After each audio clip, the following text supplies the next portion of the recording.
This is a TSWN special movie review presentation. Hey, everybody, welcome to an all new movie review special presentation. I am your host. You know me, Anthony Sterling, aka your friendly neighborhood super Negro. And this time, once again, in this movie review, I needed to bring in some big guns to help me review this awesome film. So, without too much time taken, let me go with the introductions. First and foremost, my best friend, which you won't see her live, but through the beauty of still photo, the lovely Miss Melissa Marie Newell joins me. Hey, my best friend, how you do?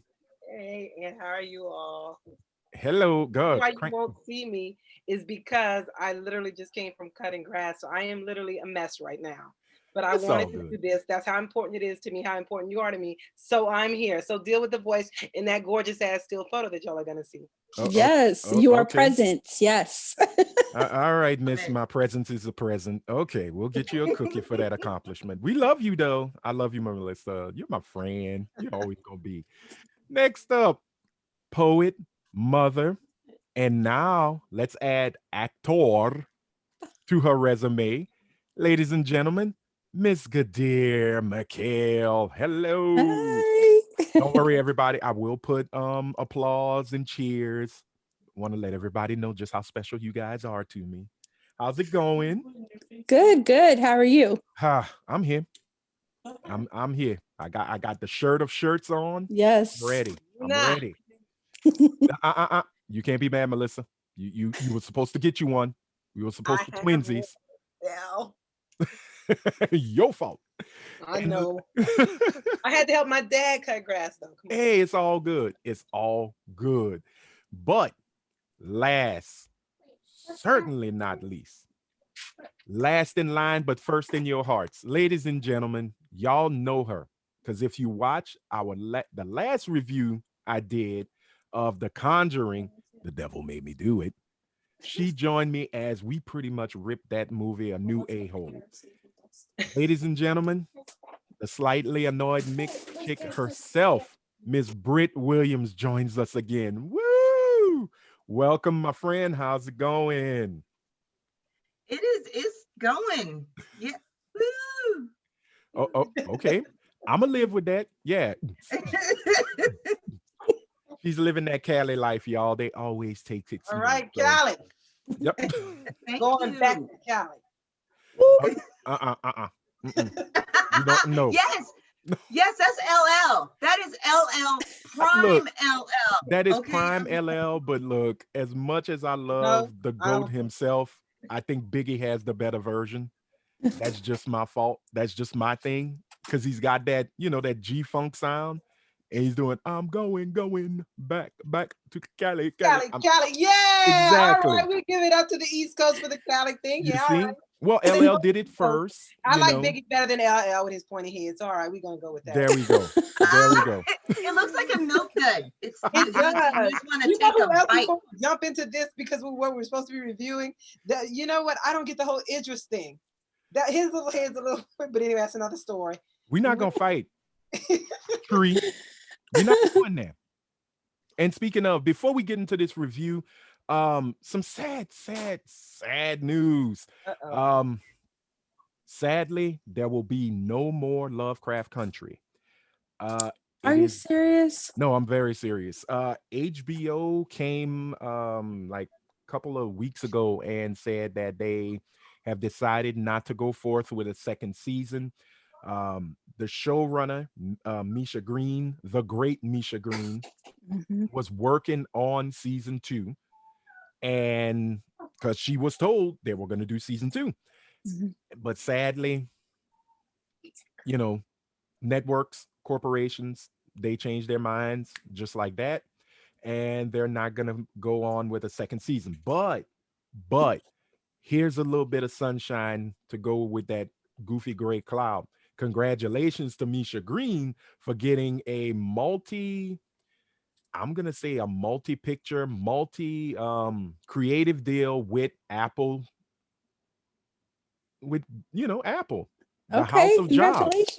congratulations. So congratulations. And people are already saying, oh, they're going to pick up Lovecraft Country and it's going to be on Apple TV. And once again, I'm going to break your hearts.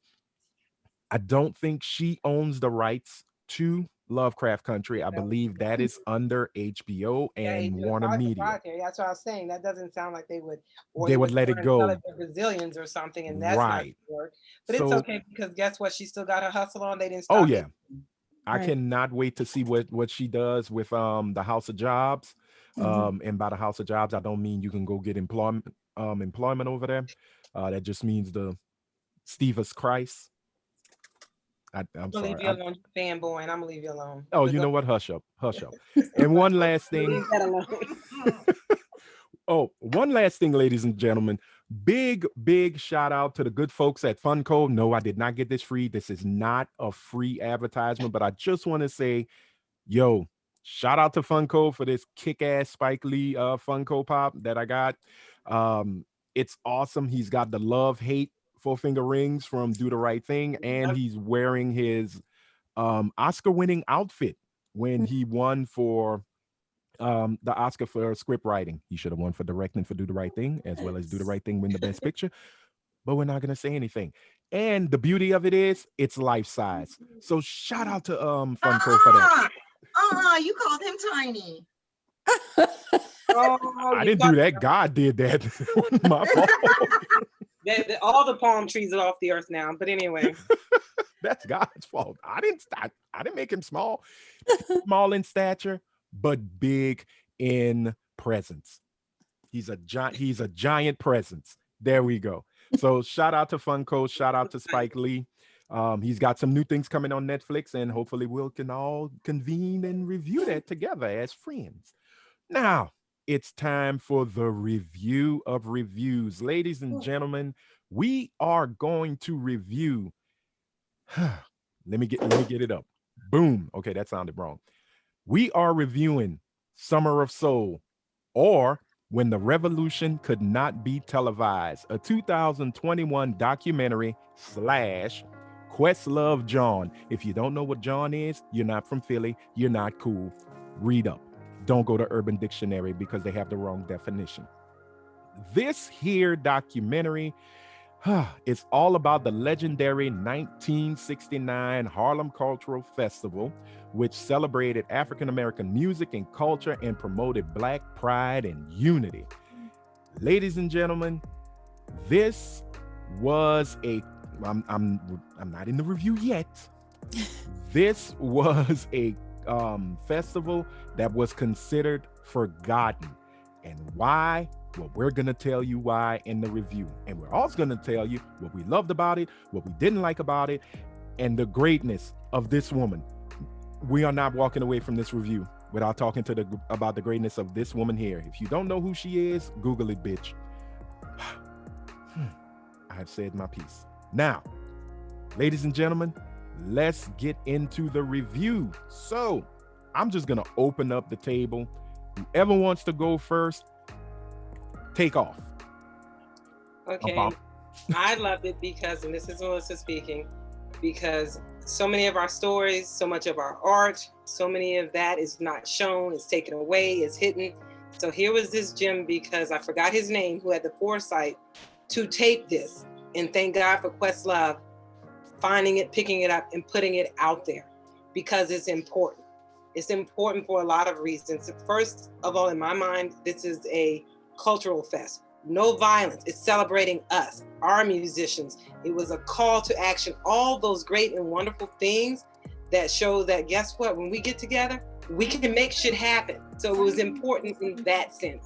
And it celebrated, like I said, Black life, Black beauty, Black love, everything. Not to the detriment of others, but as a celebration of us. And that is so necessary. Yes, we know we hear about the other one, Woodstock, and it gets all the play.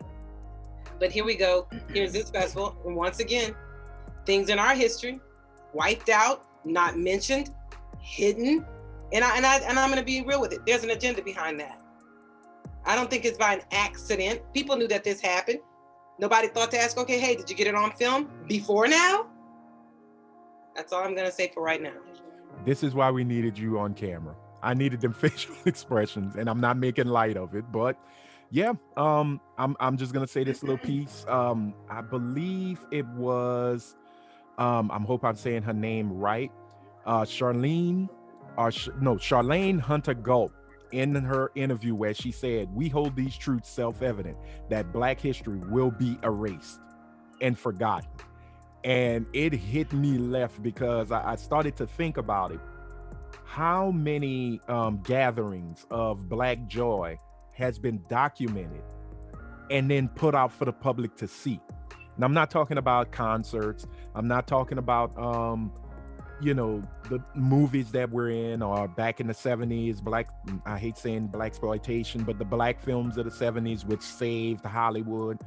But us in our own element, comfortable, enjoying us.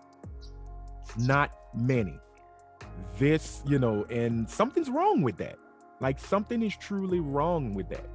And the fact that the festival was a month before Woodstock. And this festival, while Woodstock was only 3 days of peace and love, I think that's what they tagged it as. And dirtiness and nastiness, and I'm talking about who wants to roll around in dirt, mud, and rain. But you know what? Sorry, Anthony, go on. No, it's cool. This was 6 weeks. 6 weeks, and they've said they tallied over 300,000 people went to this festival within the 6 weeks, and the groups that were there were just, whew. All right, who else? Come on. I don't mean to control it, but I don't want to say too much because I don't want to take over. I want to hear everybody's perspective on what they saw. I want to hop onto something you said, though. I also want to point out this was a celebration of the multifacetedness of us. It was gospel, it was rock, it was a little bit of everything. There wasn't hillbilly. It was all there. Because guess what? We started all that. What I'm talking about. Go on. I was going to say the same thing about that. The fact that it wasn't just one genre of music. And I just loved the way that they showed appreciation to each other, not just, the festival itself. It was immaculate. Black excellence. It was just amazing. And then having the Black Panther as security, that was pretty cool to hear. And then I just loved that they included the people that attended as well in the documentary, speaking on not just the festival itself, but politics. It's political, and we don't want to talk too much yet into it, right? Because we're breaking it down. So I'll wait for those parts, but I definitely appreciated that this was put out, even though, like Melissa said, why did it take so long? Right. So that's the question. Yeah. And they do talk about why it took so long. Right. They did talk about it, not say ad nauseum, but it was very depressing. Yeah, that was a part too, because like you said, I'm a poet and I love arts, and the fact that I'm just hearing about this as well, like now, you would think that people that attended the festival and like their children's children knew about it, through story time. Why haven't we heard about it in the public sense? So that was interesting to me. Well, and I think one of the things I understood, I loved was the first interview of the whole documentary. Brother named Musa Jackson, who was just a kid, probably maybe 5, maybe 6 years old at the time, and I think it's called is it the Mandela effect, or the Mandela effect, when something you think actually happened didn't happen, or you heard that it happened, but you just don't know, and you're just pushing it and pushing it and pushing it. And I think he's the one that really kind of he was like the personification of it, if that's the right way of saying it. And then to finally have it in his face going, just that line where he says, I know I wasn't crazy. And I he was knew crying. Yeah, and he started crying, and he was like, I knew this happened. And think about the cultural impact of that. That's what erasure does. Right. Think about not seeing yourself. You just got to the heart of it all, Anthony. Think about not seeing yourself, that you have to question your very existence, these very things that happen that give you pride and joy, that wait, did that happen or did that not happen? That's the impact of erasing. That's the impact of little, and I'm gonna speak to women and Black women and women of not seeing yourself on TV shows, on dolls, and not having these things. It is the exception, not the rule. Right. When it's not the rule, you get your Moose Jacksons, and that's a shame. Facts. I was gonna say, for me, the first thing it did was bring me back to my childhood, like just right back. It felt like a little kid again, sitting in my house on a Saturday, cleaning. You know, my dad dancing and singing loud and cleaning, and it also, for me, like it was touched upon, just seeing like the sea of beautiful Black faces and the diversity and the fringe vests for some and the Sunday best for others, and just what people refuse to acknowledge is that Black people are a variety. They're not, one thing. Mm-hmm. And when people walk around and say being Black, oh, I'm being Black, oh, I'm being this, they dial it down to one tiny little minute aspect that has been blown out of proportion. And when you watch this, you go, see, no, that's being Black right there. This, so for me, it was like looking at my dad, it was like looking at my cousins. It was, I don't know, it was everything. It was everything, and the variety, and the political. For me, what makes me so sad is that being Black is always political. You can never just be. You have to just exist in a consistent political statement, a political agenda, a political something, and they utilize it how they want, whether they want to ignore it and pretend like it didn't exist and rewrite it out of history, or they utilize it to show, see, it's right up there with when my dad used to say, you have to be 3 times better to be seen as equal. And that's the personification right there is, see, they're not as good as us. And that whole festival just blew that out. Yep. No, we're not fighting. No, we're not doing all those things you say we do. Yes, we have variety. Yes, we wear ruffles. Yes, afros were on point. Yet it's just, never mind. Yes, style, music, activists, just all around. It's so beautiful. Just to witness that, I felt in awe. Like, just to even see that was so beautiful. It made me smile. So I think what we saw in that moment was the apex of Black understanding, Black knowledge, Black self-love, Black admittance. And why I say that, and just because it's an apex, it never really went away. There was an acknowledgement. That was the true acknowledgement, because this is around the time I think Pan-Africanism really hits the jump off, and the generational gathering that this festival brought. Like y'all said, you had people, like you said, people were in their Sunday best, and some of them were just in leather vests. Everybody was there because the music brought all the generations together. And when we speak of the music, there was one moment that caught me off guard, and it was the merging of 2 of the most prolific voices in Black music. And I mean from gospel all the way to hip hop, wherever you want to put it. These 2 voices, Mahalia Jackson and Mavis Staples. And we got a young Mavis Staples with her beautiful little, brownish fire red afro and everything. When they sang Precious Lord, Take My Hand, or Take My Hand, Precious Lord, however you want to say it. And the story behind it, I thought was so beautiful. When Mahalia came up to Mavis and said, baby, Haley not feeling well. Can you do the Help me song with sing. me? Yep. And it kind of, I don't know, it's almost like your idol comes to you for help.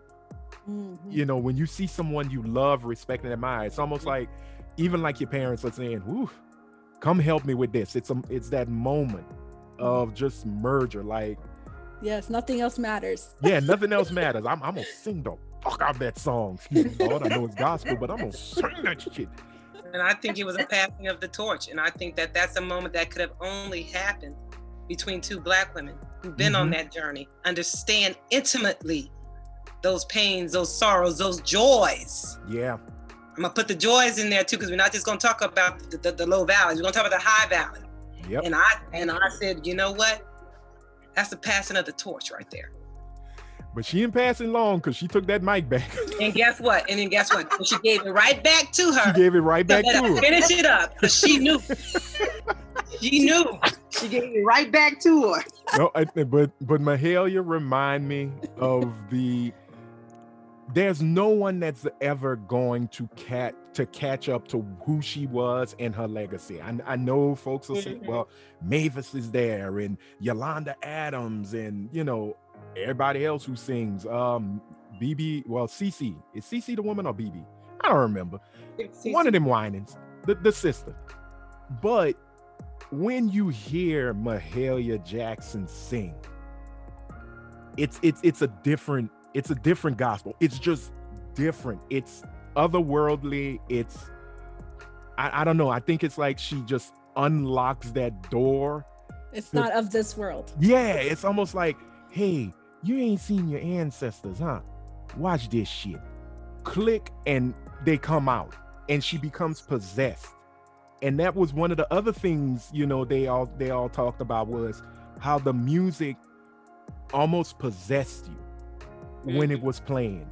It's, even if it was gospel, soul, funk, rock, jazz, it was a possession. We saw ourselves in the light we have always known we were in, and always, we know the sun shines on our black asses. We already know that. We are the children of the sun. Duh. But to see it in that moment, and the fact that, I hate to say it was forgotten. That's the thing that catches me, is that none of us knew about this.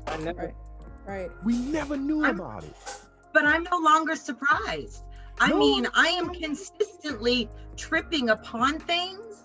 Yeah. And in the past 2 years, seriously, in the past 2 years, pretty much, year and a half, things have just been thrown at me. And in the beginning, I was like, what? And I felt like I had let people down because I didn't know. And now I'm just like, of course I didn't know. Why would I know at this point? Like, I'm the Black samurai back, in the 1600s, or, things like that. It's just, for me, what you were talking about, one of my notes said the beauty of the Black voice. And I'm not saying that white people don't sing pretty and it's not, it can draw you in or whatever, but just like they have Celine Dion, yeah, sure. Okay. The richness and the depth. God, I'm not on camera. The richness, like, you know what I mean? Like, there's just, it embraces you, and it's warm, and it just makes you feel like whatever is going on will be okay. And you just can't match that. You just can't match that. You never will. You can't match how it feels inside. It's a feeling that you don't get when you're listening to, I don't know, Foo Fighters. It's not the same. It calms your whole ass soul. Just thus the term soul music. Right, like it's in you, and it just takes you, and it goes, it'll be good, it'll be all right, just sit back, just listen to this, we'll be okay. And I'm like, yeah, we will. Sing it. Yes, we will. voices of those who have gone through to get to. Yes. Right. Who assist us on our Yes. journey. So I know exactly what you're saying, and you have to have gone through something. Like, you can have a beautiful singer with the most beautiful voice, but if there's nothing behind that voice, something that it hasn't been tested or, seen the darkest of the dark or the highest of the highs, it'll be a beautiful voice, but it won't be an enriched voice. Yes. Go with that. Facts. And yeah, let's keep talking about the music, because I mean, it is a cultural festival, but it was about the music. And can we let's just all agree, little Stevie Wonder. Little Stevie. Protect Stevie at all costs. Like, okay, Stevie's like 70, I think he's 71 now, because I believe he's born always about it. Well, we can't protect his hair or his braids. That's gone. But no, we gotta leave that alone. Just leave that alone. Exactly. But what we saw also, like I said, we saw an apex of Black understanding. Mhm. We also saw the beginning. This is the moment, like Chris Rock said, this is the moment where Stevie makes the biggest decision. He's 19 years old. Since I think 12, I think Fingertips came out when he was 12. He's had hits, Motown hits. But this is the moment where Stevie Wonder becomes Stevie Wonder. And it's not just the music. It is activism. It is cultural understanding. It is the Stevie we know now. That our parents would tell us straight up, turn that rap shit off. Come listen to songs in the key of life. Come listen to Talking Book, and I'm like, okay, can I finish Public Enemy first? And then I'll go listen to, Ribbon in the Sky, bro. Back off, But we start to see changes in our culture and in our being in that festival, because we had Stevie Wonder singing a few of his Motown hits going into his own. You had, and I'm gonna say it, you had Mr. David, Ain't Nobody Came to See You, Otis Ruffin. Leave Mr. Ruffin alone. Did he not say that? He did say he that. Was a showman. He was a showman, He though. was a showman. You got to be. Oh no, there is no diss to the greatness of David Ruffin. I know, but he was something. Right. It like I said, Chris Rock said it perfectly. Stevie could have stayed with the hits and just continue to rise, right? David Ruffin, when he got on stage, what did he sing? My Girl. Now, he might have sang some other songs, but that's the only one they did, because I'm gonna be honest, David Ruffin didn't have the biggest hits when he went solo. He had a few, but it wasn't as timeless as The Temptations. And he even said it. We're going back to the hits, y'all. And it was like, yeah, you gotta. You have to.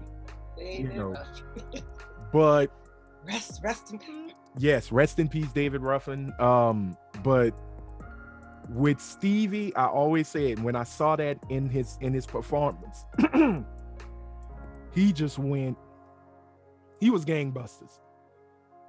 Y'all take over. I'm losing my voice because I'm loving my Stevie. No, you know what? I want to go back to something that you said.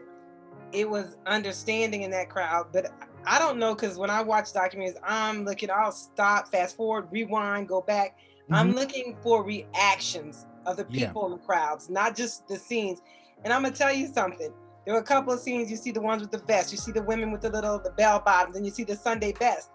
It's like there was no hate there. They looked at each other. They kind of laughed, like, "Yeah, all right, you Black, you're on a different wave than I am, but you're a part of me." And I saw acceptance in that crowd. Even some of the church folk were laughing at some of the hippies, and the hippies were laughing at the church folk. And then in certain scenes, they were together, and it's like, yeah, that I saw acceptance and unity. Oh, but when Mkhail was singing, they knew. It's big for our community. Right. I thought that made me smile. Like, it's where's love. that spirit? Well, and the thing is, I'm sorry not to cut you off. We saw family. Yeah. That's we true. truly saw family. We saw okay, I'm from Louisiana, so be ready. We saw Mamas and Papas, T-Nan, Nunny, Big Red, Sugar Bush, and all of them get together. The cultural festival, to me, looks like one of the greatest family reunions ever put together. Yep. Perfectly said. Yes. I was wishing we got to see the drunk messy aunt, the slick uncle. Well, you saw the slick uncle in the tree. Oh yeah, we sure did. How you doing up there, brother? Slick uncle was sure up there because David Ruffin called him out. How you doing there, brother? I was like, yep. Guess what? It was all love. It was all Unc love. in there. That's what I see about acceptance, you know? Brother had the best view in the house, you know? And I gotta say, just the visuals of the crowd, we saw our parents. Yep.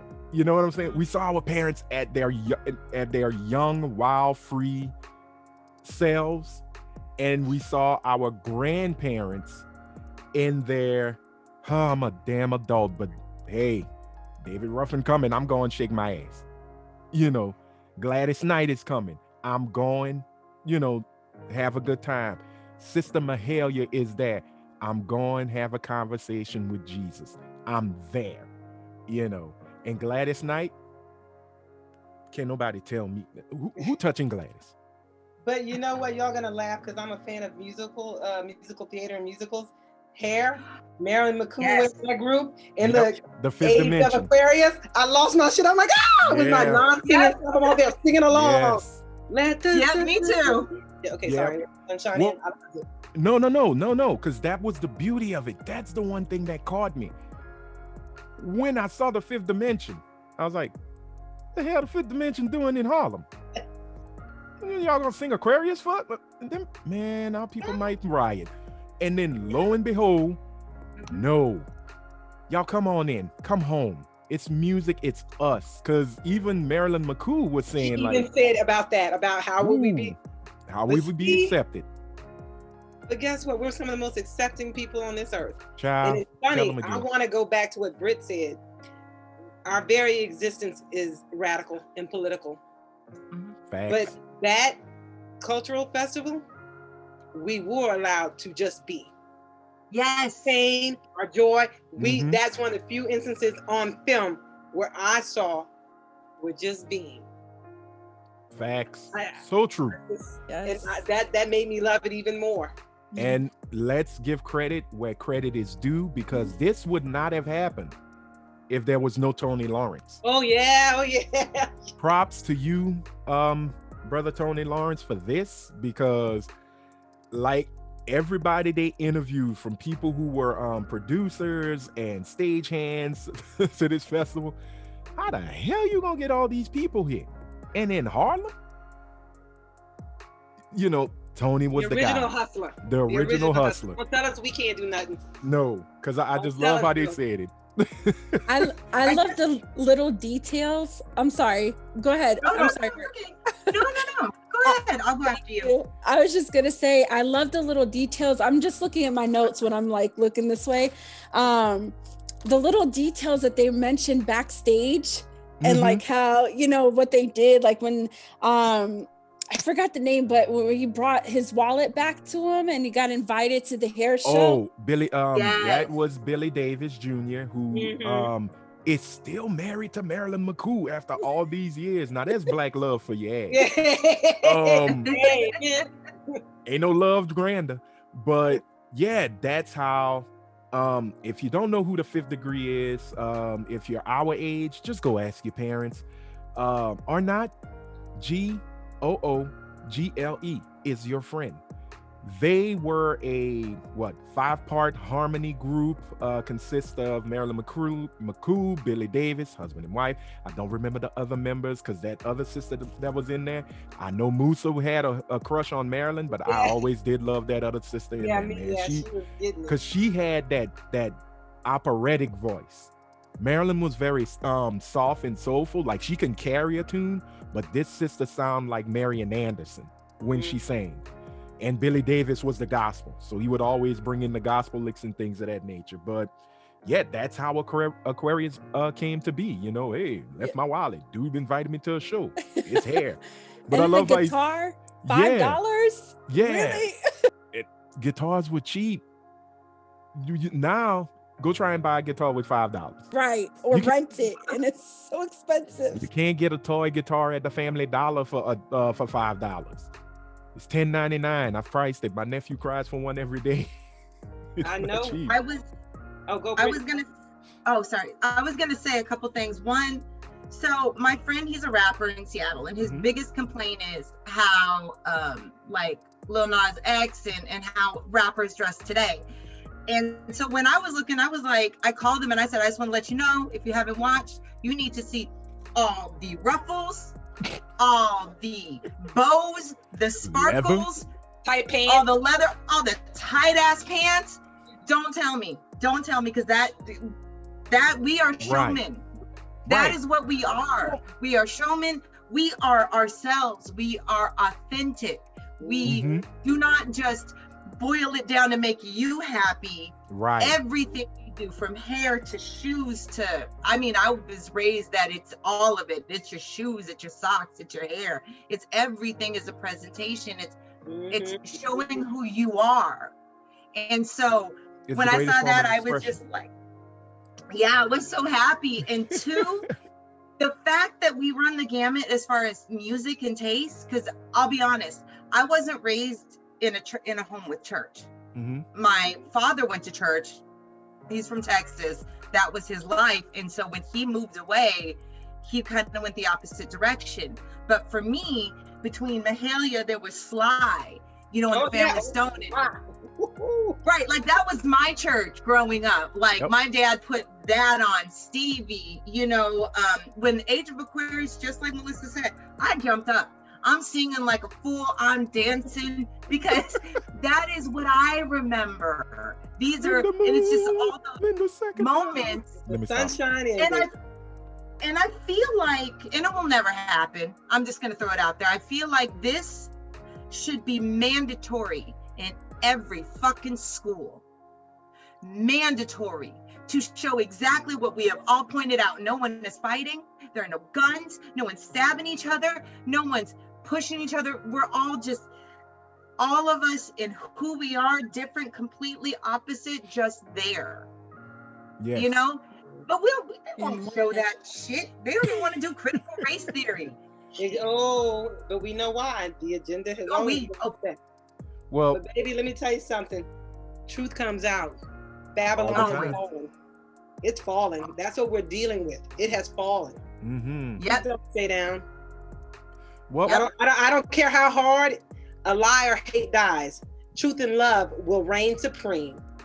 They will stand tall. And speaking of truth, with a good bit of love, since Britt mentioned him, let's go talk about Sylvester Stone, Freddie Stone, Rose Stone, Cynthia, Jerry, Greg, and Drake's uncle, Mr. Larry Graham. Wait, what? Oh, y'all didn't know that? I didn't know that. Yeah, Larry Graham, the bass player for Sly and the Family Stone. That's Drake's uncle. Get the fuck out of here. That's Drake's dad. That's Drake's dad's brother. He's the youngest. He's the younger brother between the two. Yeah. One in a million. Larry Graham. And big shout out to Larry Graham, because Larry Graham is the father of slapping the bass. So that bang, that shit. Yeah. He's the master of that. He started that. If you listen to what is it? Thank You for Letting Me Be Myself. That's Larry Graham. That's Drake's uncle, the actual talented one. That's how I call him. Yeah, Drake fans, y'all can eat it. Hey, first of all, just because he light skinned don't mean I got to love him. I'm just saying. He makes good disposable music. Keyword disposable. No, you're not wrong, but it's good for the moment, and you enjoy it, and then you throw it away and forget it was ever made. That's sad. Ant wants to throw Drake away along with the music. So. Child, throw the Drake out with the bathwater. That's how I feel. No. I'm just joking. Drake is here for a reason. Yeah. But no, the whole and this is why I really want to talk about Sly Stone, because the interview with the gentleman when he was saying, yeah, when we heard David Ruffin was going, me and my friends, we're the suit and tie guys, the tuxedo guys. We're going to see David Ruffin. We're going to see Motown. And then Slide him come on, and I love how he said it. And then there's Sly Stone, and he's there. If he's there, because they kept saying, ladies and gentlemen, Sly and the Family Stone, and there was a pause, because ladies and gentlemen, if you don't know, it was a crapshoot with Sly if he was coming out or not. There were, and you could see most documentaries on him. He is one of the greatest multi-instrumental artists you will ever see. He is the archetype of Prince. I would just say Prince. Yeah. Rogers Nelson got it from this man here, the man, the myth, the legend, Sly. But he is known to may never showing up. May not be drugs, it may be. Sly just came if he felt it. And I was looking at it because as they were showing it, because they paused on the stage for a quick minute, and I went, that MF ain't coming out. He might have left. All right, Lauryn Hill. You know what, Ghadir? You, me, same Ghadir. I was like, oh Lord, it always comes from somewhere. Lauren. Yeah, but Lauren was hiding from the tax man. Sly just didn't want to come out. No, she was like that before I did. But look, you know what it is? Make them hungry. When you want something, the more you don't get it, and it's a crapshoot, you're hungry for it. So guess what? That's making you. I think it's actually genius because he's making you think he's better than he actually is. It sometimes because you waited for so long, you'll accept it. Yeah. That's just my little Melissa theory. But anyway. Oh no, but what I love, he's still good. Once a week. He really liked the meal if I only feed him once a week because he. There you go. There you go. Thank you, Britt. I'm liking it, Britt. I like it. But what I loved the most was he changed the perspective.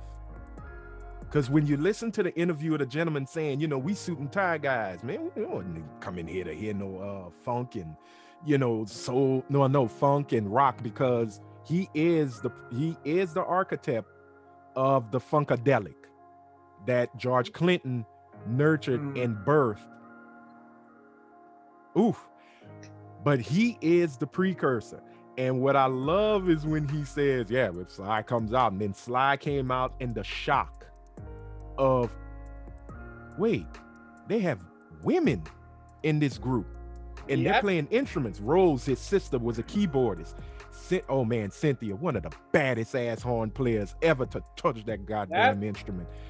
And if you don't know who Cynthia is, just go listen to Dance to the Music when they say Cynthia and Jerry got a message that's saying, all you squares go home. That's her. Sly, I think, gave her a child, but we digress. And then there's Greg Errico, who is one of the dopest damn drummers, man. And just the fact of when he said they drummer white. But what popped in my head was he wasn't there when the Chambers brothers were on stage, because the Chambers brothers had a white drummer. And if you don't know who the Chambers brothers is, I guess I'll be your music historian. They've made one of the greatest Vietnam songs ever. Time Has Come Today. You remember that song? Time has come today. Okay. I might have to get off this call and just go listen to some music because you're killing me. Born and bred in Mississippi. All the four brothers, all the four black men you see in the front, they are brothers. Time Has Come Today. That is the Chambers brothers. Yes. You are welcome, America. You are welcome, I world. am near tears. Yep. Legitimately near tears. But Sly told the world, I don't care if you're black or white, I'm gonna rock this goddamn festival the way only I can do it. And what I love was what he said to the crowd, where he's saying, I want everybody to respond. Don't wait on your neighbor, because your neighbor is probably waiting on you. Yep. Don't wait for your neighbor to approve, because your neighbor will probably be waiting on you. And I just went, okay, mother. Why were we not born here? Why was I not at this show? Because I would have been teared up. I would have been crying from day one to the last week of that festival. to see all of my musical heroes just rocking out. And the beauty of it is, just a little trivia, there was something great that was going on in America the same day. Yeah. Melissa know already. You know what? It's fine. They said it in the crowd. He said, that's nice. How about you feed some of us? How about you take care of this country? I was like, that right there. Okay. Because it's no different than it is now. Right. It's no different. It's exactly the fucking same. I'm sorry. I have really bad. Oh no. Apologizing. There's no need to apologize because the truth. You better not ever utter sorry again. No, the truth does not. The truth does not come with sorry. The truth doesn't come with an apology. It has to just be said. And to be said was, man landed on the moon, July 20th of '69. The festival was going on, and that man on the street was so good. Where he's like, so what do you think about this? And that brother just said, yeah, man, it's cool, for science and all, but with all that got money nothing to do with us. Yeah, it ain't got nothing to do with me. Scott Heron's poem, was it Whitey landed on the moon? Yep. That That's it. What the fuck? But I can't pay my rent. I can't pay my rent, but Whitey's on the moon. And what I love was what he said after that. He said it's all good for science and everything, and the reporter just asked him, is it not important? He's like, yeah, it's important, but not as important as this moment. Yes. Being at this festival, this is the most important thing ever in my fucking life. It's nice y'all went on the ball made of blue cheese. That's cute. But look where we are. We're in. But that. I was just gonna say that right there. That is perfect. Perfect fucking Whitey. Let me explain that right now. Perfect fucking Whitey. Because they sit there, they say you cannot be part of our world, you are less than, and then they turn around with some of their bullshit accomplishments and go, why aren't you as excited as we are? Because you said this isn't for us, this isn't about us, we need to do our own shit. We don't belong where you belong. So why would I give a fuck about what you do? Don't try to include me now. Don't try to make me proud of something I'm not a part of, that we can't even be a part of. Yeah, because I mean, if that we help their asses get there, black women. Yep. Exactly. She said, I went with them as far as Baltimore, and that was the great Moms Mabley. Yeah, I went with them. They just dropped me. I went as far as Baltimore, and I was like, God, Moms Mabley. And we not only did we get Moms Mabley, we got Red Fox, but we also got a New Orleans native. The brother who said they should be doing something for black folks. He had a little fro before Red Fox. That was a man known as Spodioti. Spodioti is from New Orleans. He's a actor. He's a songwriter. He's a poet as well. He wrote songs for Louis Jordan. I don't remember if he wrote Caledonia, but he wrote a lot of songs for a lot of artists back in the 30s and 40s. And he was on the episode of Sanford and Son. I think it was like in the 4th season. How I know these things, y'all, I'm black, and I was raised by a black man who loved television, so I had to watch a lot of TV with him. So I am a nerd, and I am the truest form of a nerd / blurred / geek. I watch everything. So props to that. We had a Louisiana native right there in that movie, right in Harlem. But the fact of the matter was, the money you wasted to go to the moon to see nothing, your morbid curiosity could have fed the poor, could have given, and I know we were talking about our people. There are poor white folks too, and I wish poor white folks would also realize that you are just in the bottoms of the dreads, just like our happy black asses. No, they're white. Whiteness is currency. Exactly, but it's a currency that has no value for them. For poor whites, you're right. I agree. Exactly, they have no currency. They can't, they'll walk in and be protected. Like my dad said, wolves don't eat wolves. But there comes a point where that little bit of currency you have holds no value when it's time to, time to pay up. You're gonna get yours. And that's when I usually say, how does it feel to be black? And I keep it moving. But then I go, you can't have that feeling because you'll never have that joy.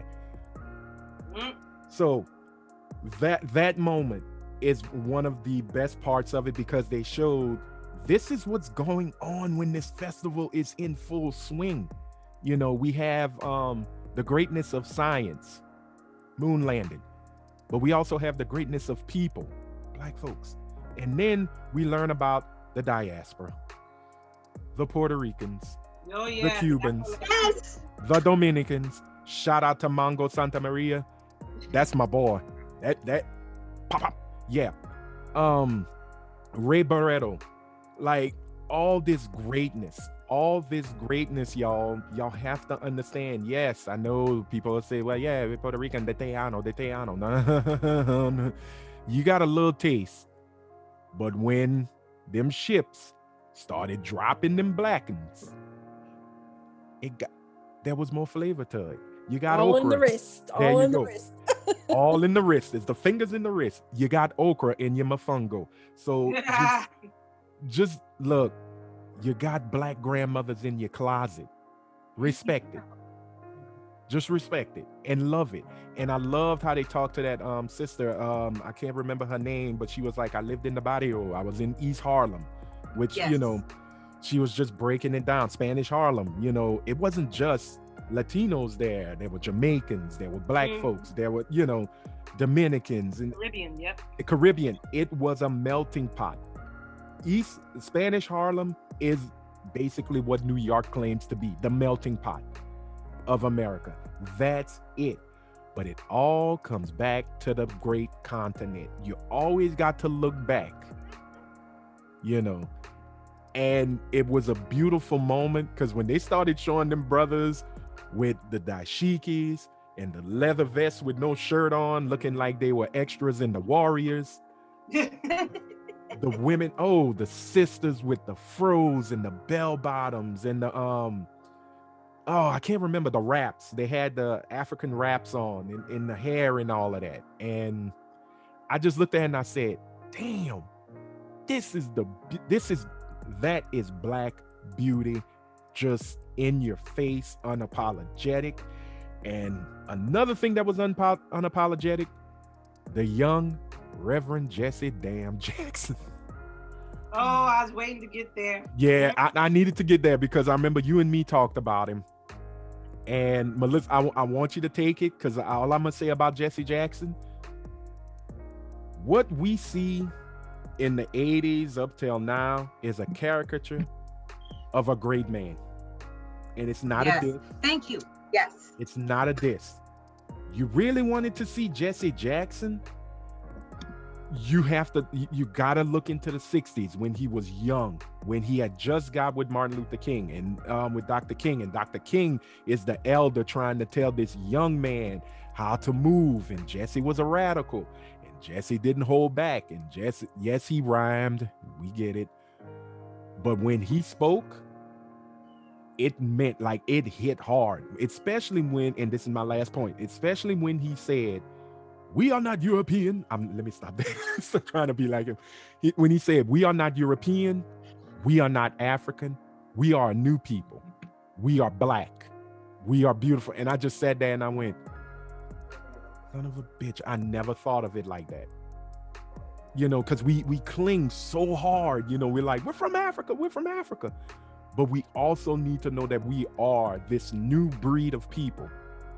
That we got to pull from the Euro, we got to pull on the Euro side, and we can pull from the Afro side, but we are a whole new breed that is just proud of it, and that's what we need to be.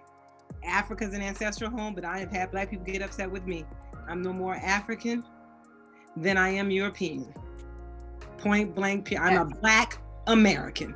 That's why it would resonate with Jesse said, because I didn't even know this existed. And you know me and you, Anthony, know a lot about black is even the little things that most people, but this one got by me. But when he said that, I said, okay. Yeah. I wasn't alone in that thought. Well, and that's not a diss to my ancestral home at all. it's an understanding I am a of Black who we American. are. Yeah. Point blank, period. One of I my have one of the closest- strongest claims to this country. One of my friends, he's Nigerian, and his brothers and sisters stayed in Nigeria. His mom sent him down here to live down south, Oh, Lord, to sorry live for with that. family. And so to him, even though he is born in Nigeria, he feels he's not African. He's a Black man because he came at 5. Mm-hmm. And he has been a Southern Black man his whole life. So I talked to him and he's like, I don't even completely connect with my own siblings who were raised over there. He was like, it's not that is not where you guys are from. He's like, but it's Black people forge their own lives, their own cultures, their own foods. They built something from nothing. He's like, and you should never throw it away. You should never step on it just because you want to feel connected. He's like, because that connection will always be there. Yes, and It won't go away. Right. He's like, so don't be ashamed of being Black. Mm-hmm. Be proud that they tried to stomp you out and you still built up. they still So mad. I always think about that because I'm They sorry. still mad about it. They're gonna I'm die getting mad about goosebumps. that. Truer words have never been spoken. Let's just say what it is, you know. And whew, I guess, okay, I'm gonna just say one. Gladys Knight, the Pips on point. With those dance moves. Ooh, Woo. man, oof. And But wait, when before they- you hop on Feel the Gladys heat. Knight, we gotta go back to something political because I want to say something Mhm. here. You know what? I like my white people like John Brown. So that's all I got to say. I ain't on slaves. Your ass isn't gonna be eaten. You know how he felt about shit right. popped off. I like white people like that. But I will say this: the white people like the mayor of New York, like Yeah. Robert F. Kennedy. Let me tell you something. Those weren't allies. Those were accomplices. They weren't just talking. That mouth wasn't just running. They were doing. They were Right. making appearances. They were saying, no, you come to this table and tell me what you need, what you want. How can I position myself to help you? I can get down with white folks like that. Yeah. I will and- always get down with white folks like that. No offense to John F. Kennedy. Yeah, he had his most great. That the Kennedy brother that they killed, and any older black person tell you, it was Robert that Yeah. hit harder than anything. John was the ideal, but it was Robert on the ground doing shit, working with people. Mhm. That's the one, because he would have been the one to take up causes, God rest his soul, and keep things going. They knew who they were killing and who they getting rid of, because white folks, they don't need each other. But the ones who do say, no, hold up, this ain't right, like your John Browns, your RFKs, everything, you see what they do to them. Yeah. But I just want to give a special shout out because regardless, I don't hate white people. I hate bigoted and racist ass white people. I hate fuckboy white people. Ooh. But I will always mess with people like RFK and the mayor and people like that. That's all I Yeah. gotta say about that. And What- John Brown. And God what I rest love was when they showed the mayor walking around. I think he was in the Bronx, and they were like, "Hey, Lindsay, you're a fucking bum. I told him to." And I'm just like, "What are you like? What are you really, really mad about? Is because he went to Harlem and kind of put money in there, like he put in the Bronx and like he put in other places? I mean, that's when you actually had what George W. Bush claimed compassionate conservatives. You know, that was Lindsay. But That's a Lindsay cute saw New marketing York, huh? That was a cute marketing term. I know it's a great marketing term, but when you actually see Empty it as hell, happen, but you know, hey. oh well, Yeah, they said he was a liberal Republican. right, Yeah, right. right. But You that, can see them oxymorons work. Take your ass and go jump in a river with that bullshit. You're not gonna play them damn games. how it is. But Games. Not today. But and that's the thing about this documentary, man. It is a music festival, but there was it was just at the time where politics, political identity, racial Drug identity, addiction. Mhm. yeah, everything came to a like just boom. It just met perfectly, and things happened. And yes, I did talk about Gladys, because goddamn Gladys was on it, but there are there's 3 artists I want to talk about right quick. Well, 2 I'm gonna just mention, and then the third one we go deep in.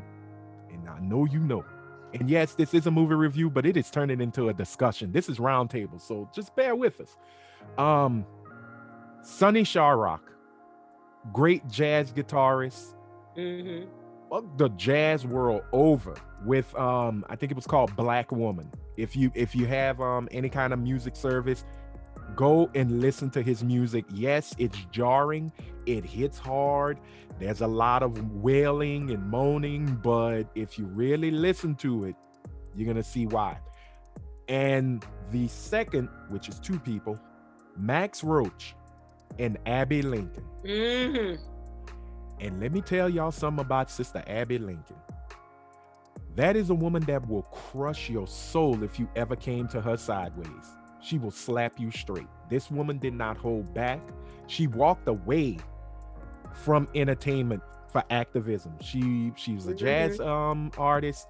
Her and Max Roach did the Max Roach Freedom Suite, where this one song, I believe it's called Prayer, Protest, and Peace, or Protest, Prayer, and Peace.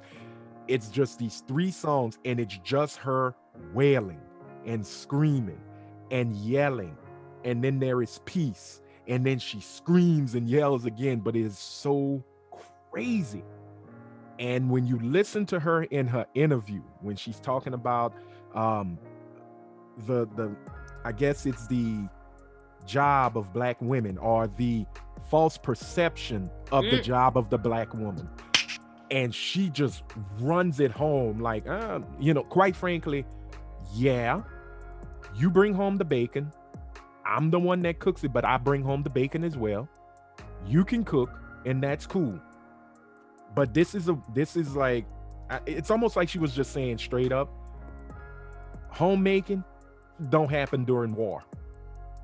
There is no, everybody is a warrior when war happens. And for Black people, Black women were on the front lines just like Black men, and sometimes got the bullets more than us. And she didn't hold her tongue. Max was more reserved. Max was like, well, yeah, shit was crazy. He would just bottom line it, but Abby would just say like, here's point 1, point 2, point 3, point 4. Now here's point 10. You ain't shit. And then you got to kind of sit there and go, well, after I've heard 9 of these fucking points, sure, I ain't shit when I come to 10, because the onus is on you. And she really didn't hold back when she said, we're not the reason we're having problems. You are.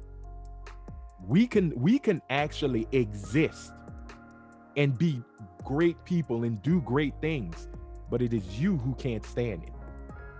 And the fact that the Black Panther Party did security for this, because the New York Police Department didn't want to have anything to do with it. They came, I think they said maybe a week later or a few days later, they decided to come in, and they plain clothes, and they said they try to have agitators. I don't know how true that was, and it is what it is.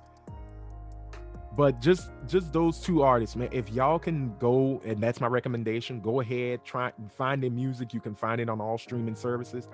I guarantee you it will change the way you think, because the music they did back then holds truth now.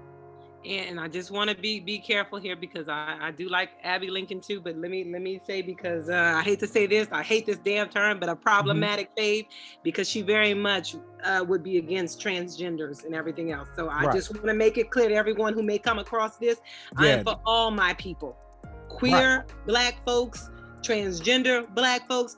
I don't play that. I'm very much, my zodiac sign makes me sound like Lionel Richie's group, the Commodores. I'm a Leo. So guess what? I'm very much living that live. You ain't killing me. You ain't hurting babies and raping women, stuff like that. Do your thing. I'm gonna be like Sly. I don't care who you are. Yeah, but Abby Lincoln very much. She was old school in thought. She very much. Very old school. I'm not even gonna say product of her time, because it had people who are in their time and still advanced and believe in the cause of humanity and believe like I believe. Let's all live. So I just want to say that Melissa, we're not transphobes or anything. I can like Abby and still say, hey, you were wrong with that one, Abby. I just want that made clear. Yeah, we should always. I have a question for Melissa, real quick. Are you taking applications for new best friends? We all best friends, right? Family. I'm gonna fill one out. I'm we just saying. We good. Anthony's the linchpin. We good. We all good. Ask Ghadir. You family now. That's it. Yeah, sadly. I'm actually happy because I thought I was the super radical. Because baby Britt, when I heard you, I said, okay, I'm not getting the heat this time. The thoughts and opinions brought by Britt and Melissa. I'm gonna get the heat. Yeah, they do express the same as how I feel. I'm gonna get the heat with you. And Ghadir's all sweet with it, but Ghadir a little tiger too. Don't let it fool you. Yeah, I do it through poetry. There you go. Yeah. I'm the Nexus event where all converge. I just want to be clear though, because some of these people like Abby, I just want, because right. Off chance someone hears this, because you come from my neck, be careful. No, and I'm like this. You can't cancel that. You can't cancel one that does not shall be canceled, which is I. You can try and cancel me, but watch out. Yeah, but like when it comes to this, I know I'm a woman of color, but I feel like we have to listen to y'all. You know what I'm saying? Like I can't over talk because I feel like it's not the same, in a sense. There's the intersectionalities of it all. Mm-hmm. I get that and I respect that. Just like when you were speaking on the Lovecraft Country, jumping way back to that, which I am disappointed. Like, welcome to Devon County, ladies and gentlemen. Exactly. So, and I appreciate that respect, and I give it back to you. And that's what it is. That's what listening and having good debate entails. Mm-hmm. Yes. It's not listening to be right. It's not listening to defend. It's listening so we can get to some goddamn overstanding, like my Jamaican brother. Exactly. Well, and speaking right there. There it is. Stamp. I'm sorry. I'm just saying. That is exactly what I'm talking about. That is what I complain about. That is what I scream about on YouTube. That is what I, post on Instagram. That right there. It's not about crushing one under the other. That's happening. Mm-hmm. It's about equity, not equality, but legitimate equity. It is about BIPOC communities. You married loving already. Each other and understanding that through us and our strength together, not separate. Don't listen to the white supremacist lies about how we have to hate each other. It's that strength. And it's like when the Afro-Latino, when they came on stage, it's that strength together. They can't hold us down. Because the only thing holding us down are the lies that we buy into about ourselves and about each other as minorities. That's what keeps them at the top. It's not them. Right. It's what we choose to be a part of. I know that kind of diverged. No. I know. But it goes to what Ray Barretto said. If we don't do this together, it'll be too goddamn late. Exactly. Amen. Yes. And like he said, I got a little bit of black in me, a little bit of white in me, a little Puerto Rican in me, where he basically said mutt. And there's nothing wrong with that. Nope. As long as you love yourself, there's nothing wrong with the pieces in the mixture that makes you, But I want to go back to Sly right quick because there was a moment.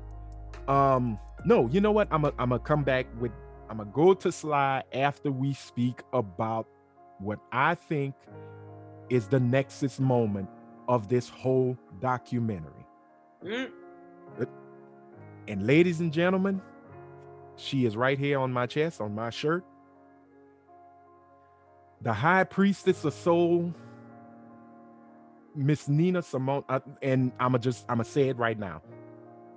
When she appears, if you know me, you know I'm not a religious person. I don't fall into all the dogma and all of that. But I actually saw God. And I'm not saying that because I have women of color here no. When Nina got on stage, she didn't saunter in. She didn't, gracefully come in. Nina came like a creative and destructive force on the stage. Like when she just appeared, and one of the people they interviewed said she looked like an African princess. And I said, yeah, she does. But she's beyond it. She looked like I seriously thought I saw God. And it's the way she carried herself in there. Like she just went, you are all my children. Like all of us. The Eve gene. Yeah, like that. Yeah. They're like, bam, this is where it starts. The game starts and it ends with me. And the way she spoke to the crowd, when she said, hey, you heard about this? And nobody, like, she didn't hear the answer. Huh? I literally answered. I wasn't there. I was watching my TV and I answered the question because Nina asked me a question. I answered, but she was just a force. It was irresistible. It was immovable. Unapologetic. She just said, are you ready? When she read the poem, and I mean, we're going to get to that poem, but the song that got me was Backlash Blues, Mr. Backlash Blues, which I didn't even know was written by Langston Hughes. The way she played her piano reminded me so much of another great pianist, Thelonious Monk. Monk would play the piano like he's hitting a drum. Like if ever you watch any concert footage of him, any performance, his hands never do. They don't tickle the ivories. It beats the shit out of him. And he would pound, he would just hit it, bomb, and would have these notes. And when she was playing Mr. Backlash, I just sat there and said, this woman is an impresario? But she's channeling Monk, like just in some way, shape, or form. Like she and the song itself, Mr. Backlash Blues, I can see why she would be banging the piano. Because if you listen to the lyrics, this song is not about sunshine and rainbows here. It's about Black plight. It's about oppression. It's what they need to hear. It's what you need to hear. And we all know who Mr. Backlash is, just like with B.B. King, who was also on there singing Why I Sing the Blues. My blues started on a slave ship, surrounded by a whole bunch of men and a whole other men with whips. Ladies and gentlemen, this is 1969 and we are in the year 2021. And yes, while it's not as wild as it was then, the same shit is happening again. It's like no one's learned, and I won't say the right people didn't learn. The right people kept the train going right off the goddamn tracks, off the cliff. Because they have no interest in learning. Yeah, they that's don't learn. Never, and it's sad. They don't want us to learn either. No.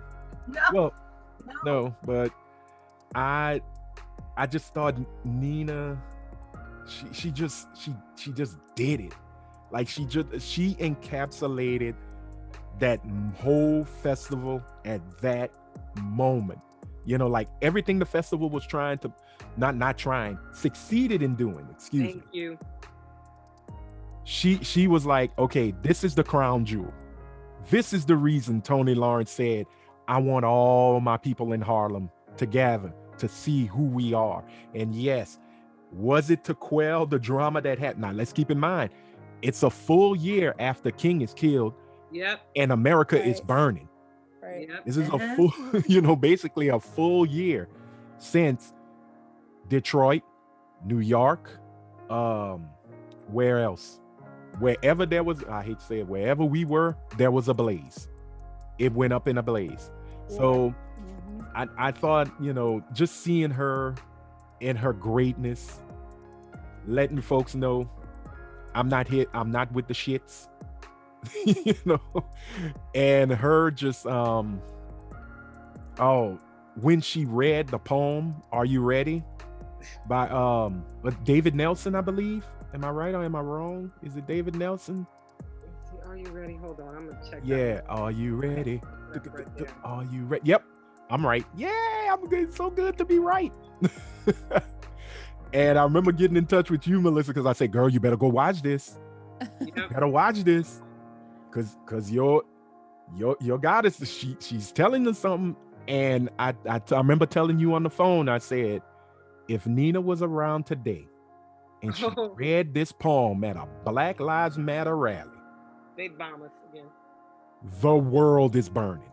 They bomb us again. The world is burning because that one part that caught me. Ready to Yes, are you ready to kill if you have to? It's like, whoa. But then when she said, are you ready to smash white things? And I just went, yep. Gotta get in shape, do my stretches because it's about to go down. I don't know if I'm a running gun or just run because it's about to happen. But once again, the grace, the beauty of our people when we hear this poem being spoken by God, and no one reacts in violence, and no one's reacting like, yeah, kill Whitey. They understood the words. They understood what she was saying. They understood what David Nelson was saying. It is time to take out the white patriarchy, white supremacy. Those must be smashed. Those must be taken out. Sadly, it's taken a while to chisel at that brick or at that concrete.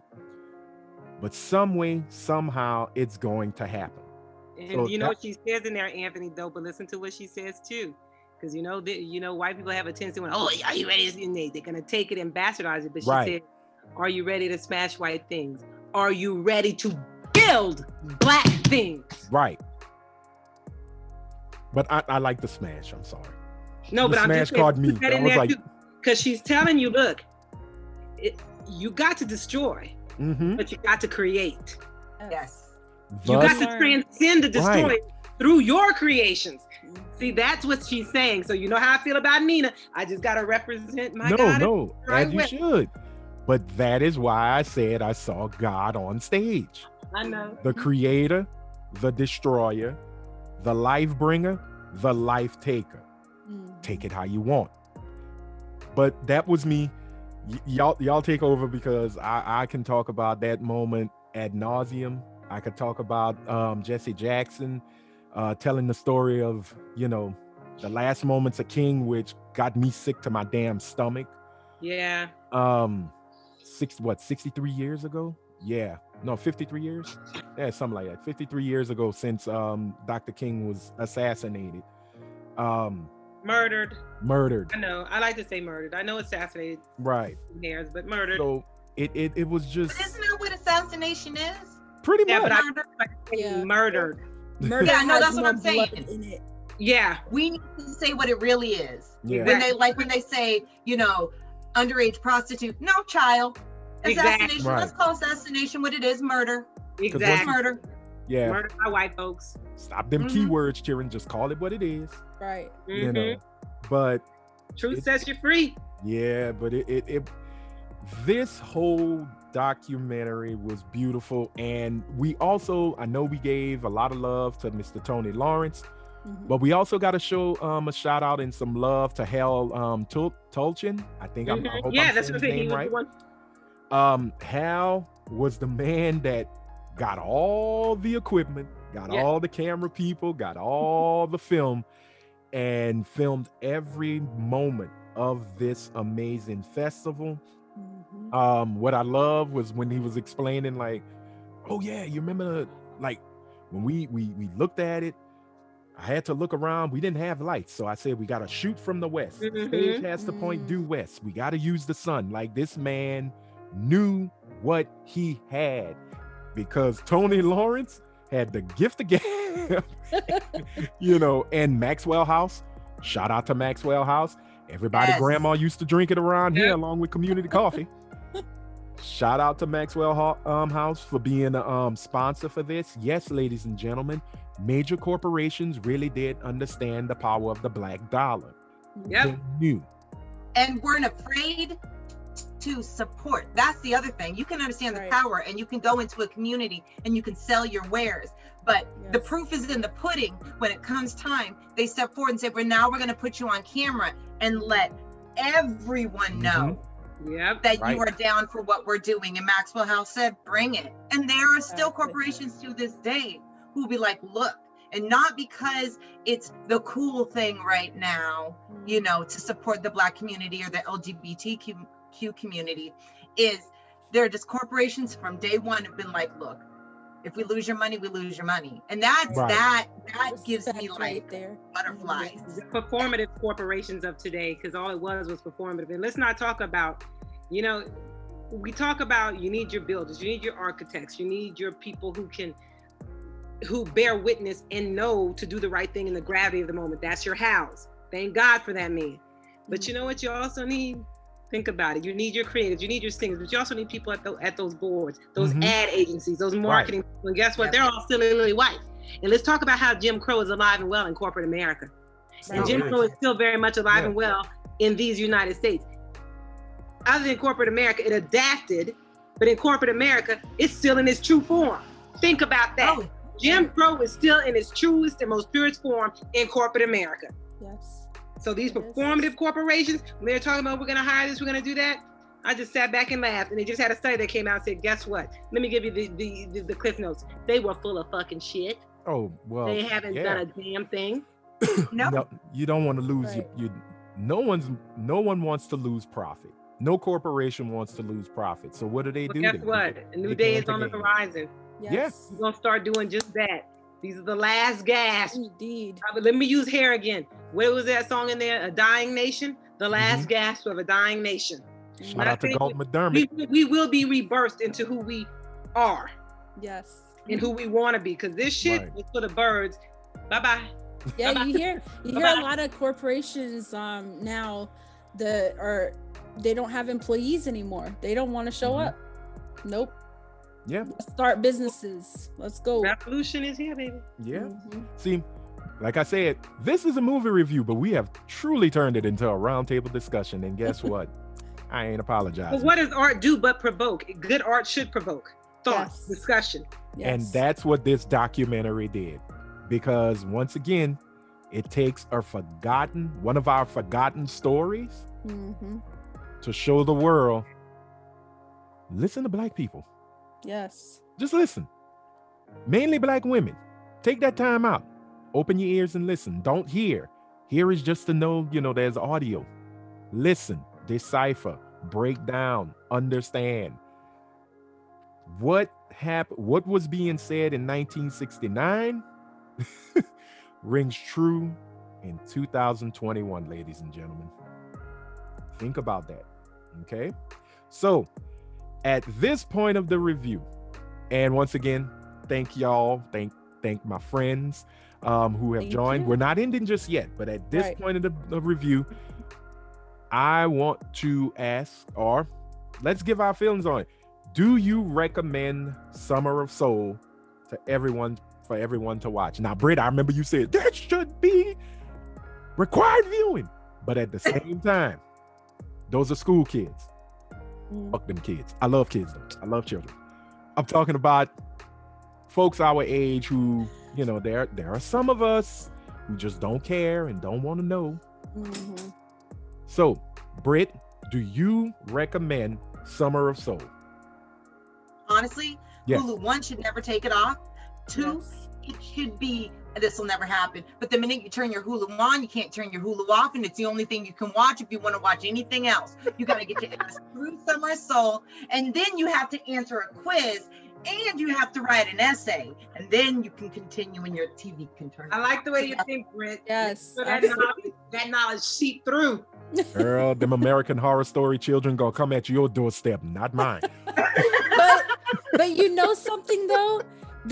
At the festival, they had children backstage. They got to learn from their elders, and it's like, I think that was the only way they were able to carry it on, for the future. Right. So I recommend it wholeheartedly. So yes. Melissa Marie Newell, I know you're gonna say no. No, you know what? No. I definitely recommend it. You know why? Because look, if you break it down to its most simple, its most basic, yes, we have a lot of problems in our community, in the Black community. Yes, did a lot of those problems start from what our ancestors endured and have been propagated and perpetuated to this very moment. But this is the one thing. You build up that child. When you build that child up, you build that young woman up, that young man, that teenager. This is who you are. This is in your DNA. Let me borrow from Kendra. You ain't got sucker shit in your DNA. You got kings and queens. You got know-how and I can do with nothing in your DNA. Instill that pride. Build that foundation. Not saying you're not going to make mistakes in this world, not saying you're not going to fall down, and guess what? But what you're going to know is that, yes, failure is part of the process, but my black ass will get up because look at the people behind us came up. Yes. They rose, so I rise. So yeah, I recommend it. And fuck them demon ass white folks who gonna tell you ain't shit. They ain't shit, they ain't never been shit, they ain't gonna be shit. Those racist, bigoted, that's the white folks I'm talking about. Racist, bigoted white folks ain't gonna be shit. Now look, if you are a Robert Byrd, you had a true redemption, come on back to the light. The rest of y'all can go to hell with gasoline, panties, and drawers on. Okay. You know, in a Drake beat, and what you gonna happen? I do want to express something like in the art world. So I've been to several events over the years, and well, you know, more than that, but I do notice that companies, like small businesses that are white owned, they would divide artists. And it's sad to see, you know, people that have so much talent just go with it. Like, yes, you know, they allow that division, and not only that, they listen and become whitewashed and spill that poison onto their fellow friend, and it's just heartbreaking that till this day it still happens. And they're like, they start the problem, you know, it's America in itself. They create the problem and they pretend, they put a band-aid on it, and they're saying, woe me, but whole time it was them the entire time. And we need documentaries like this to say, you know, unity can happen no matter what style you wear, what genre you are creative in, whatever speaks to you. It's the soul in its entirety. So this is important. This is very important. 100%, Ghadir. I just want to say that what I believe, this is what I believe, no one else has to believe this. I think that the reason why we come at each other so much as a community is because white America, from the beginning of time for us, has forced us to protect the little tiny bit they allow us to have. And so we get this mind meld as to, I'm just going to protect what I got, because we're so afraid of losing the tiny bit they let us have, not realizing that if we take those tiny bits and we put them all together, we just have so much room for all of us. And then there's no more protecting our own, it's protecting what we've all built. Right. All built. And then they have no strength. And I did want to clarify really quick, when I say whitey and I say Ofe, what I mean is, the fact you brought up Ofe makes me laugh. I'm sorry. You mean bigoted and hateful white people. That's what you mean. Exactly. That's what I'm talking about. Like I said, if you that's what I'm talking about. And RFKs, I'm cool with you. But if you like them, the racist, bigoted, and you're gonna hit that dirt going that way, fuck you, get to hell quicker. I don't care. That's what I asked my white viewers. For that. I'm not having grace for idiots. Right. I ask my white viewers and my white followers all this time, what are you willing to lose? What are you willing to give up? Because if you're willing to lose your career, if you're willing to lose your family, if you're willing to lose your friends, if you're willing to lose your political stance for what is actually legitimately right, then yes, please come here. I will sit you right next to me and I will hug you and I will keep them away from you. So you're but asking if you're willing black people did sacrifice for us to have a shot in this country. Yes. And they can't do it. Exactly. A lot of them won't. All right. But you just personified what Goddess Nina said. Build black things. You just described how to do it. Let's see when the old bigoted people pass away. Let's see what's gonna happen next. There's new ones. There's young ones. They breed them. Exactly. You ain't. But they're behind the keyboard. Exactly. But they look. Those old bigoted people are raising bigoted grandchildren and this, that, and the other. They may have 5 or 10 of them that are like, no, we're going against the grain. But I agree with Britt. It ain't dying out. Yeah. They teaching it. And but this is they're also raising self-hating mixed kids. I'm sorry. But they're raising self-hating mixed kids, mixed grandkids who are so terrified to say what they are because they think it's so fucking bad that they push themselves away and don't even want to be part of the Black community. And it really just disgusts me. Yeah. Never mind. I'm just gonna shut up. That's a whole other thing. Absolutely. Well, Blackness, biracial kids. Oh, we need a roundtable of that. Anthony, you might and guess what? Yeah. When Britt with her slightly annoyed mixed chick movie comes out, we gonna do it again. So you need a rider on that, let me know. all right. I do, because it would just be like, fuck this, fuck that, fuck this, fuck that for like an hour and a half. It's gonna be rated George Carlin who NC-17. did all- You gotta all the control swear those. words. If that's all it takes, then we can do that too. Yes. So, Look, then that's ladies and gentlemen, white people. They'll be like, "Oh, this is such high art. The anger, the rage, the fury." Or like, But- what did they say in that Kanye song? I don't know what the fuck he just said, but it's provocative. exactly. But I'm about to be provocative by saying how I feel. No, I'm just joking. I'll have to say it's a 4 and 4. It's a 4x4 on this one. I 100% recommend you see Summer of Soul, and here are the two reasons. I go back to when this happened, 1969, in the summer, July. I think it went from July to August. What happens right after? Woodstock, right?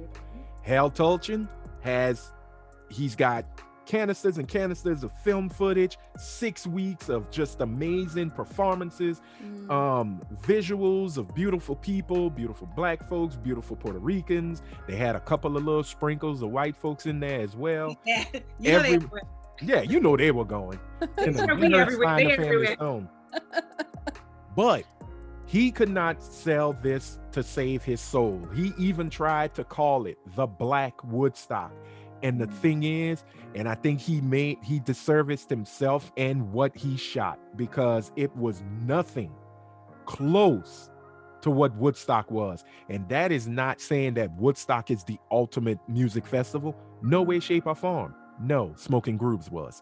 That was a joke, and no. This was a hell of a lot more deeper than just a festival.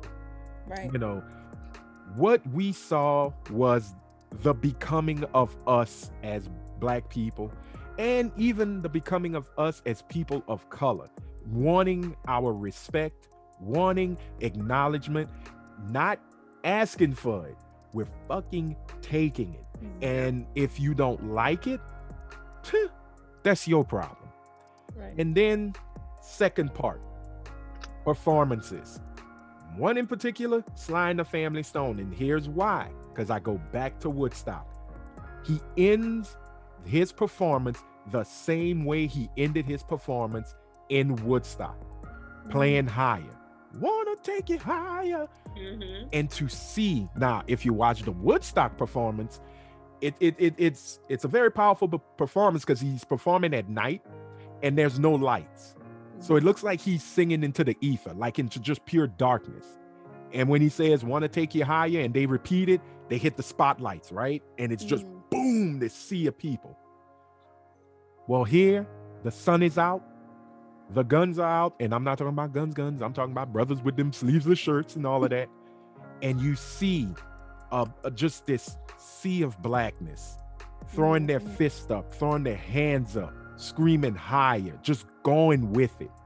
You know, it's the same energy that he put into Woodstock, but it is just something of seeing us and him changing the perspective of what Black music is. Because, you know, we, like that brother said, we were the suit and ties, we were the performances, we were this and that. Yeah, we were Motown, we were primmed, we were proper, we were mainstream, and we were crossover, because we had to be ingestible by white folks when it came to the music. Sly was like, no. It came from the whole church. As Exactly. Exactly. Black church is giving us everybody. Yeah, well, you know, it's what we do. But Anthony, go on. Oh no, but I was just saying the perspective, because when that guy said we walked in as suit and tie guys, Temptations guys, but one slide and finish, oh man, we were Sly and the Family Stone. We were into it. you know, and those are the two reasons you should watch this. You should see us at our best, because sadly, a lot of the media loves to show us at our so-called worst. History And book, this, right. And as Charlene Hunter said, we hold these truths self-evident that all Black history is deemed to be erased. But thank goodness, Hal Tolchin still had that part of Black history. Yep. And thank goodness Questlove took the chance and put that Black history on the screen. And we need that. I will Yes. say this. Always need that. So We that should is- definitely have this every year, a festival just I like would that, love that. and have like lines for petitions and all types of things. Like, I hey, would let's love we're that. already here. Let's do this. If Rona still got her funky ass out there, I'm Oh, a yeah. festival right there y'all at my be house thinking with my that iPod. Delta's not playing. Yes. But I'll tell you this for the contrarians who are gonna listen to this. I'm gonna go ahead and recommend something. Let me just be fair here, because I'm a fair bitch. But this is the point. Watch Woodstock. Watch Woodstock. Watch it first if you want. Then I want you to turn around and watch Summer of Soul. And I'm gonna tell you why. Because if Woodstock, which it was, a festival about the political upheaval of what's going on in our country, guess what Summer of Soul is? It's direct impact on various communities, Black, Latino communities in our country. So it's a more intimate thing. Whereas you have, this is the big thing. Well, guess look at that big thing and how it's impacting these communities in this country. And it was more To about this the day. war anyway. It was about Exactly. Vietnam. But this was Guess what? more That impacted us too, because guess who's on them front lines? It was exactly. them Black boys. Okay, And I do mean Black boys, not Black young men. I Right. mean Black boys, teenagers dying. and since you giving Woodstock, and then we gotta wrap this bad boy up. I recommend as a book in. You could do Woodstock if you want. Thank you for that one, Melissa. But I recommend you watch Summer of Soul and then watch Watt Stacks. Wattstax. Watt Stacks. This was a concert that was done in Watts, California. Matter of fact, they did it at the LA Stadium back in 1972. Right. Yes, because it was the 5th anniversary of the Watts riots. Jesse Jackson is in it. Okay, I'm going to figure it out. It's called Watts Stacks. I recommend you book in it with the Summer of Soul. This actually went to the theaters because they got American International, because this was around the time of blaxploitation films were at its height. So they got together, did this concert, and it was a beautiful musical concert because it was all the artists from Stax Records. So you had Isaac Hayes, David Porter, Rufus Thomas, Carl Thomas, and it is nothing like seeing Rufus Thomas come in there with his hot pink leisure suit on singing the Funky Chicken. I guarantee you that is the high point of that whole thing. But what's also beautiful about this concert documentary, just like Summer of Soul, they went to the people on the street, and Richard Pryor is the narrator of this documentary. And yes, you get Rich at his best with his comedy, but when he gets into the social issues, you just sit there and you go, damn, what happens then is happening now. So book in your collection Summer of Soul, A Questlove Jawn, and Watt Stacks. I guarantee you, one came out one happened in 1965, the other one in 1972, and I'll be damned. You will thank me for this. Okay. Is Watt Stacks on Hulu as well? Child, I have no clue. I bootleg it.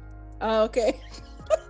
No, in all honesty, I have the VHS because my father, rest his soul, we got it from a place called Video Palace. If you don't know what Video Palace was, it was on Surrey, and it smelled the chicken shit because they did a lot of butchering in the store. So it was a grocery store and a videotape store. So you could rent stuff, and before they closed, they were like selling the tapes, and I had to get Watt Stacks. But if you can find it, it should be streaming, and it may be on YouTube. So, put your fingers to the keys and search. I guarantee you will not be disappointed because Lord have mercy, soul music, that's what it is. It doesn't matter if it's blues, gospel, funk, rap, R&B. It's all music that comes from the soul. It's a lot of pain, it's a lot of joy, and man, it is a great combination. So with that being said, woo, ladies and gentlemen, we are going to end this review / roundtable discussion. Everybody, y'all know how I end these things. You know how we do this. Hit that red subscribe button. It only takes a second. Blue thumbs up. Blue thumbs are always cool, and it helps with that funky ass YouTube algorithm. I know I diss YouTube a lot with that algorithm, but I have to live and die by it.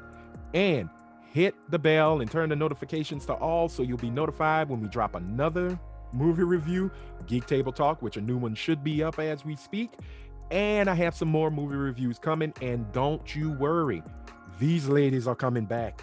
Oh, it's a definite. Britt knows it, Ghadir knows it, Melissa knows it.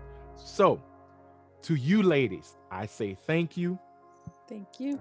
Thank you. I appreciate Yes. you. I always have, always will. Britt is new to the gang, but Britt, all right. you know, like Into this. she ain't new to it. She's new to this, but she Yes. ain't new to it. She may have been born yesterday, but she studied all night. She's ready. Y'all And stay beautiful and stay real, my people. Stay yes, Yes. indeed. And also check her out at Slightly Annoyed Mixed Chick on your socials. That's the Instagram, that's Twitter, I believe. You can also check her out right here on YouTube. Listen to her blog. Look, she may say some things that might upset you, but guess what? The truth was never created to make you happy. It's to make you understand and for your ass to learn. Yes. You can And go stop ahead. slightly annoyed, because I have merchandise now, and 10% Ooh, of every nice. sale goes to the sentencing project. Oh, good. Wow. Send me that information. I And- will put it in the description. Absolutely. It's all to impact and help the BIPOC community. That's all I want to do. Awesome. Everything I do, that's all I want to do. Well, I'm going to do all the socials. Yep. Yes. You can find Miss Ghadir Mkhail at Words by Lady G on the Twitter and on Instagram. Y'all beware because she is doing short films and music videos, so y'all might see her, you know, shake a little something. But she will never ever do anything strange for a little bit of change. That's why I You're love her. always She's going to my find me home. right Thank here. you. Right here. Y'all gonna always find Melissa Marie Newell wherever the shit is heavy, because Exactly. she's a woman of war. She wakes up every morning and And chooses I love you. violence. And we Yes. love her for it. I choose order. She chooses chaos. That's why And we're there's best order of and friends. chaos. Everything is needed. Every- Everything is needed. Thank you.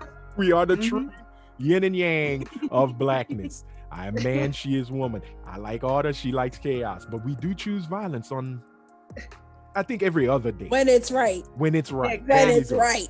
Yeah, I don't want people to go step up to her. Oh, so I hear you choose violence, and then she sneak you, she snuff you out, and then I ain't got no money to pay her We bill. gotta come save her. Yeah, Like they say, if I didn't send for you, don't come for me. You know there what it I'm saying? is. So- There it is. Don't come for her unless she send for you. Please, Exactly. Karens and Kevins, take my words of advice. Y'all just, you know, she's a Leo. They overgrown cats. We get it. They feisty. Don't do it. So, ladies and gentlemen, I am Anthony Sterling, aka your friendly neighborhood super Negro, and I thank you. Quick note, we did it. 500 subscribers strong. Woo! You deserve the Yay! love. You deserve the love, but the road to 1,000 still trugs along. And I have a contest because we doing that pit stop shit. You have a chance to win a $50 gift certificate. Maybe the women in this little group here chat might win. I don't know yet. I don't have many stipulations, but how are you gonna do it, you ask? Just leave a comment below on any of the videos, any of the TSWN videos. Welcome to Devon County, Geek Table Talk, movie reviews, the game reviews, my gameplays of Outriders. Just leave a comment and that'll put you in the drawing. I will announce the winner in the next Geek Table Talk, which is next month. So y'all better start commenting if y'all want y'all little $50, because Biden ain't giving y'all another stimmy. I'm just letting you know. No. I'm just letting He's you know. not. This is from the heart. Nina is letting me know to let you know.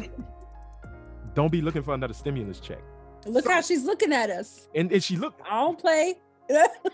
and look at the bottom. I'm gonna show you the bottom of the shirt if I can. It says move Yes, entirely. Yep. entirely.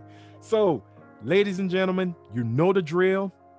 Please, we are still in a broken Panasonic tape deck. The tape is stuck until some of these folks finally get their shit together. Wash your hands, wash your feet. Most definitely, wash your ass. Stop smelling like onions and bunions. Just because you're getting out the house for the first time, that don't mean don't come out the door without soap with you. You understand what I'm saying? Good. Mask up, people. Mask up. Mask up. Just wear a mask. If you're still paranoid about a vaccine, mask up. It is not infringing your rights. Get over yourselves, okay?